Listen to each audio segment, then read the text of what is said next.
Future sister-in-law always invites herself and causes drama. Hello everyone, this is your daily dose of mugginess. I've been a counsellor for over 20 years and I specialise in personality disorders. I'll be pointing out red flags and speculating on what personality disorder the OP might be dealing with. Dear Agnes, I'm a 33-year-old man and got engaged to my long-time girlfriend who's 29 this summer. My brother, who's 29, got engaged to his partner, who's 29, literally a week later. I've never been fond of my brother's choice in partner. She's very self-absorbed and emotionally manipulative and has driven wedges between my brother and multiple family members. The family see her as a bit of a gold digger. She even planned her own Disney proposal and got my brother to drop $13,000 on a ring. She also tried to get my brother to cut ties with her youngest brother at one point because she and him never saw eye to eye. She doesn't have a great relationship with her own mum and has generally latched on to our mum as a mother figure. She will constantly call and text my mum throughout the day, and she also has a habit of inviting herself along when my mum is going out to dinner with other people or relatives. After they got engaged, we tried to be nice, and I had even agreed to officiate their wedding, as I've done for a friend in the past. My fiancée went shopping for her wedding dress this weekend. She invited my mum, her mum and her stepmum. While they were getting brunch beforehand, my brother's fiancée kept calling and texting my mum, asking to be invited out. My mum told her to ask my fiancé, which she didn't do. My fiancée only wanted the mums and didn't even invite her bridesmaids.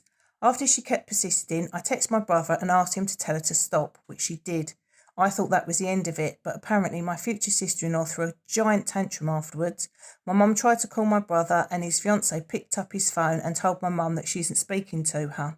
My point of view is that she now owes my fiancé and my mother an apology. She tried to invite herself to an event that has nothing to do with her, but which was a very important life event for my fiancé.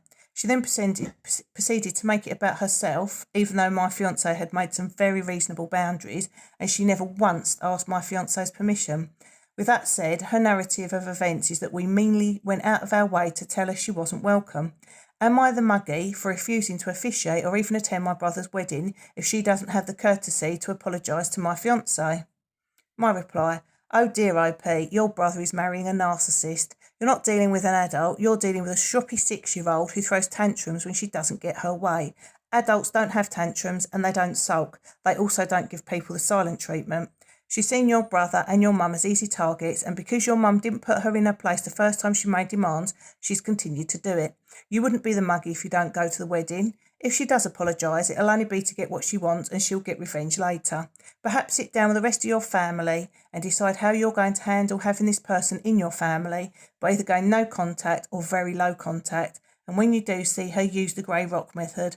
Don't tell her anything about your life. Keep your answers short and be as boring as possible. Narcissists are very common and nearly everyone has one in their family. I unfortunately have 4 of them in mine.